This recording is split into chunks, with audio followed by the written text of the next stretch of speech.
நெல்லையில் பயங்கரம். காதல் மனைவியை கழுத்தை நெரித்துக் கொன்ற தொழிலாளி. குடும்பத் தகராறில் ஆத்திரம். பாளையங்கோட்டை சீவலப்பேரி சாலையில் உள்ள கிருபா நகரை சேர்ந்தவர் சதீஷ், வயது 30. கட்டிட தொழிலாளி.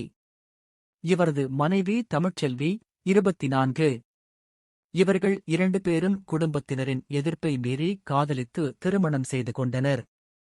இவர்களுக்கு 5 வயதில் ஒரு பெண் குழந்தை உள்ளது.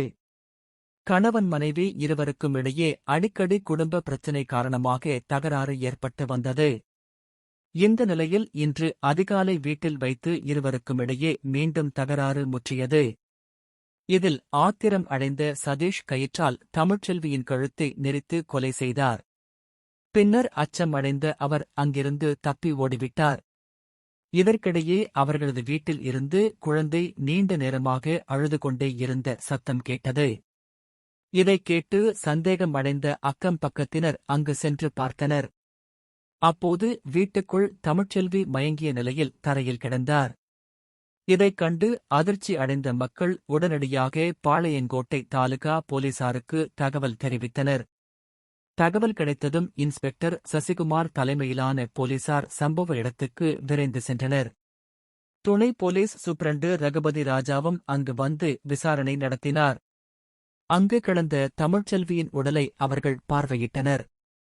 பின்னர் பிரேத பரிசோதனைக்காக நெல்லை அரசு மருத்துவக் கல்லூரி மருத்துவமனைக்கு உடலை அனுப்பி வைத்தனர். இதுகுறித்து போலீசார் வழக்குப் பதிவு செய்து தலைமறைவான சதீஷை வலைவீசி தேடி வந்தனர். இந்நிலையில் அவர் பாளையங்கோட்டை பகுதியில் அவர் பதுங்கியிருப்பது தெரியவந்தது. இதையடுத்து அவரை போலீசார் கைது செய்தனர்.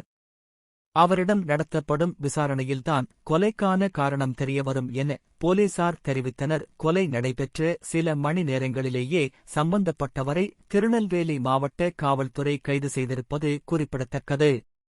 காதல் திருமணம் செய்து கொண்ட கணவன் மனைவிக்கு இடையே ஏற்பட்ட தகராறு கொலையில் முடிந்திருப்பதில் 5 வயது பெண் குழந்தைதான் யாரும் இல்லாத அனாதையாக மாறி உள்ளது மிகப்பெரிய சோகத்தினை ஏற்படுத்தியுள்ளது.